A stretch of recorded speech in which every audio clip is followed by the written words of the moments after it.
What's good, YouTube? Cardfight King here. AQUA Life Baby, you already know. First and foremost, happy Thanksgiving to everybody that does celebrate Thanksgiving, and to those who don't, what up, dog? But yeah. So today, guys, is gonna be my very final deck build to my Maelstrom Stride deck pre Aqua Force Clan Booster. I was trying to upload this earlier, guys, but stuff happened during the processing, and I ended up having to re-record it.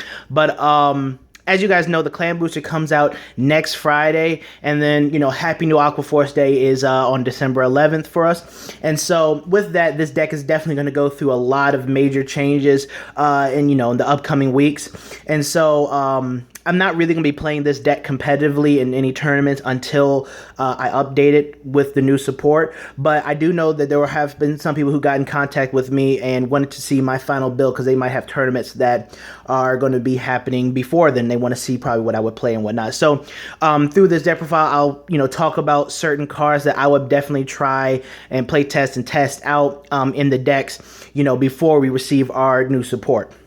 Because, again, like I said, this deck is definitely going to change with new support. And speaking of that, Maelstrom is he's going to be coming a break ride. I wish he was a Legion Revival. I really wish he got a Legion Revival. Kind of like I wish Tetra Drive got it, but I'm happy with Anger Boil. So, yeah, but Maelstrom, my friend, I'm sorry, but it's time for you to stop acting like Pikachu. Take this Water Stone and evolve, my friend. Just take this Water Stone and evolve. So yeah, this OG Maelstrom is going to be getting his new break ride form and everything, which is a lot more consistent and updated for the current format. I wish we had that a little bit, back in set 15 or whatever, but it's cool. So without further ado, let's get on with the deck profile. Alright, guys, so starter is Officer Cadet Mario's, guys. Third battle, if it hits and it boosted your Vanguard, you get to search the top 5 for a Maelstrom Grade 3.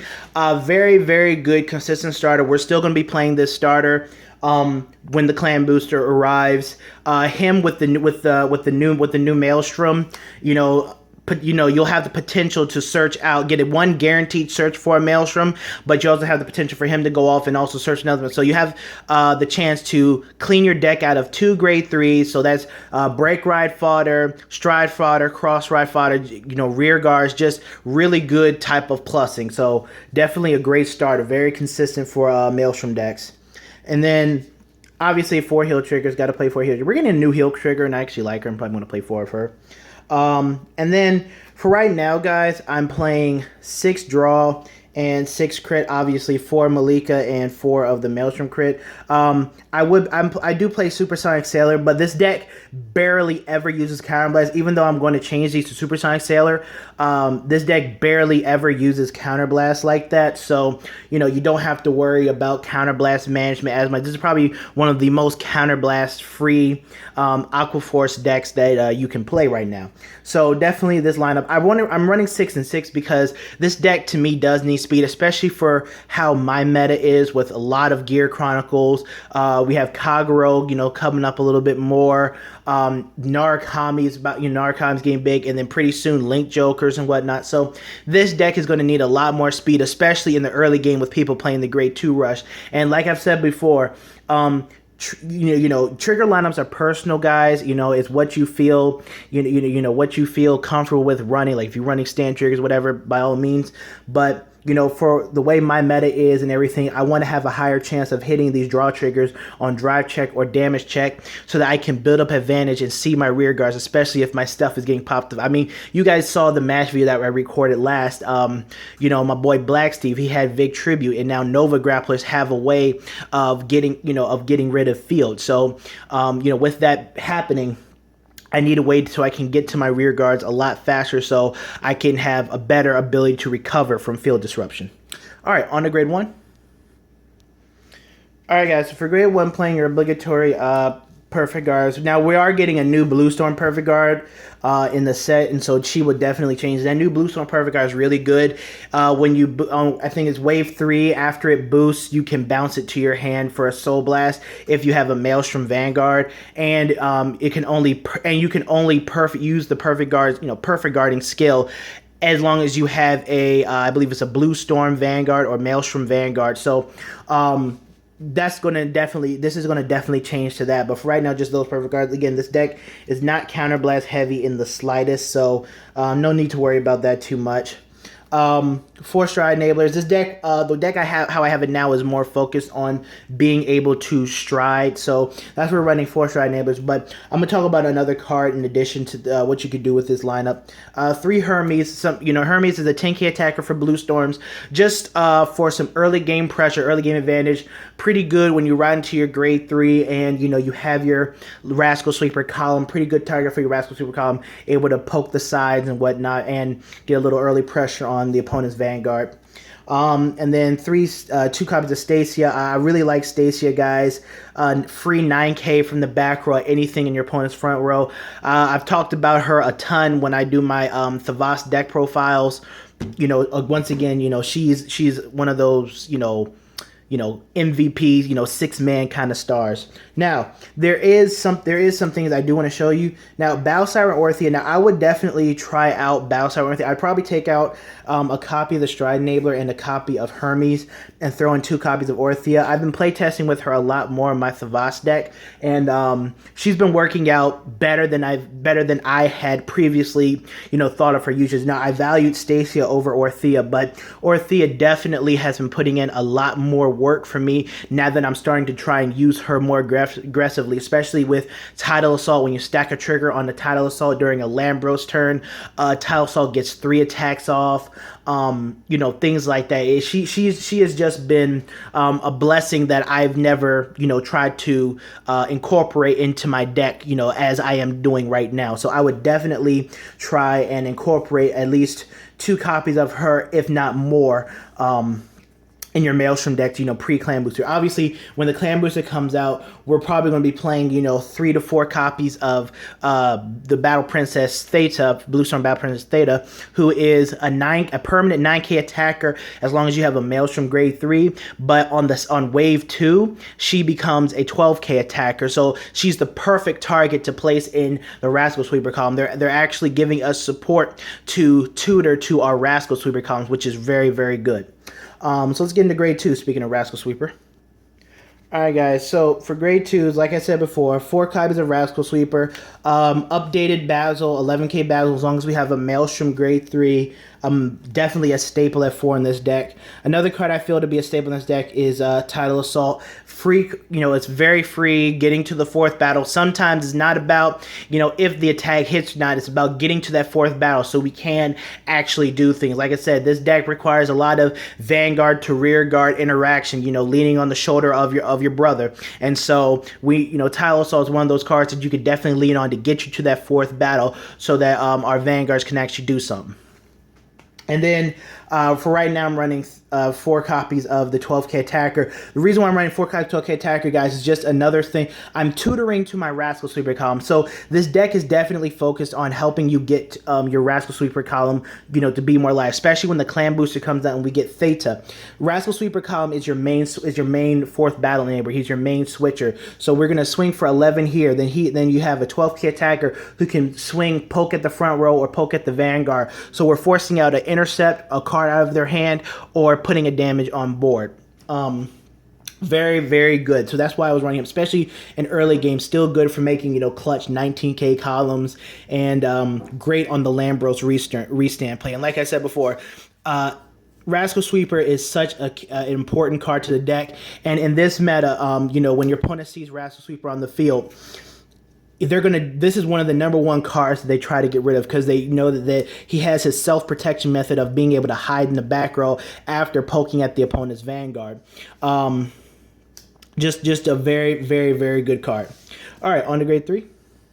All right, guys, so for grade 3, 4 copies of Blue Storm Dragon Maelstrom. Obviously, he's going to be changing to his Break Ride form pretty soon.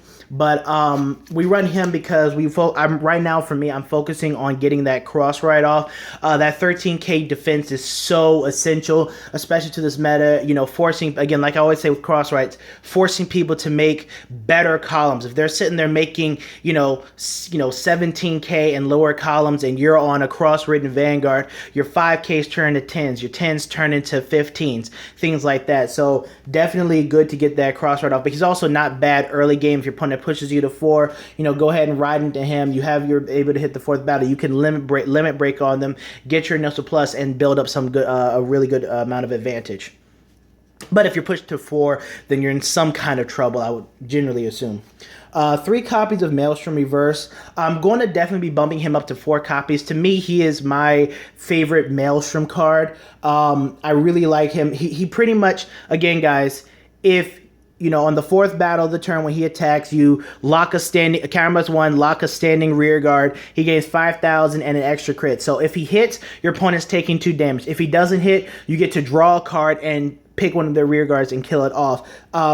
He's pretty much, your opponent chooses which fate. Do they want to take more damage or do they want you to go +2? So a very, very good card. Again, like I said, essentially getting the cross right off, and just an amazing card. But the reason why I'm only playing 3 right now is because I had the idea in my mind that, some people do like variety, and I do like a little bit of variety, which is for Glory Maelstrom. Now, I believe Glory Maelstrom, guys, is the most overrated, one of the most overrated Aqua Force cards.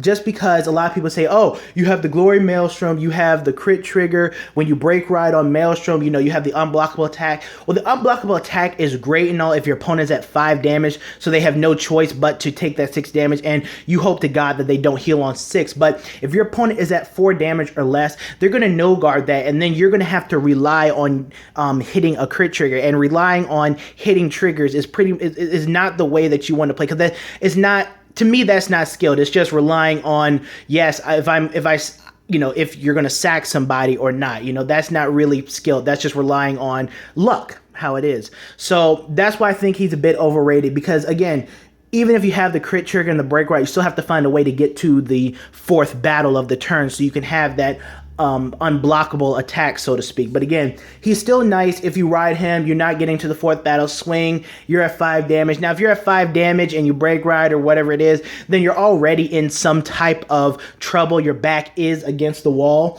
So just that little disclaimer, then if you're at 5 damage, then you are in some type of trouble, and 1 more damage and it's game over. So just keep that in mind. But his attack, his effect to block out perfect guards or great ones or higher from the hand is still it's still pretty good. Even though his skill has been eclipsed by other things like Glare and Yggdrasil and whatnot that do his effect, but a lot better because they gain extra crits and hit for a lot more power. But it's still a decent card. But like I said, I'll be probably changing him over to Maelstrom Reverse, because Maelstrom Reverse is just a lot more consistent in bringing out pressure when you're at 4 damage or whatever the case may be. And again, they both work with the crossride bonus, but I believe Maelstrom Reverse is the best Maelstrom for you to be on, and Glory Maelstrom, although he is pretty good at 5 damage, it's a bit of an overrated card and a strategy that needs a lot of variables to be in place for you to get off that I win the game unblockable attack. And again, if you're at 5 damage, you're already in some kind of trouble. All right, on the stride. Alright guys, so for the stride deck, it's fairly simple. 4 copies of Tidal Bore. If he hits on the 3rd battle of the turn or more, you get to draw 1, then choose up to 1 card and call it out. Again, we're probably going to be running some Aristoteles, maybe 2 or 3 copies of Aristoteles for that guaranteed 3rd battle kill off of a rear guard for some guaranteed field control, because Maelstrom, a lot of it has to do with on hits, and this deck can't really hit the back row. So we're probably going to be playing some Aristoteles in his place, but for right now, Tidal Bore is great. And then obviously, to me, the best stride card in the game, one of my all-time favorite cards, Lambie Bambi. Restand 2 rear guards plus 10,000 to them. He's the ultimate finisher, guys. Yes, when the break ride comes out, the break ride play is nice, but at least through my testing, guys, you're gonna end most of your games kind of like we're doing now. We're gonna end most of our games on Lambros. Lambros is what's going to finish a majority of our games. We can win by other means, but Lambros is our beast, and you need to feed your beast. He is what is going to win us a lot of our games. We're going to rely on him in the 4th quarter. That's how good he is. And that's how I find myself doing with the new Maelstrom stuff. Like the early game pressure from the Rascal Sweeper and stuff when you first ride Maelstrom, and things of that is nice and all. But when it gets later in the game and you want to force cards out of your opponent's hands, you want to finish off the game, rely on your Beast, rely on Lambros, because he will definitely give you the best chance of victory in those late game situations.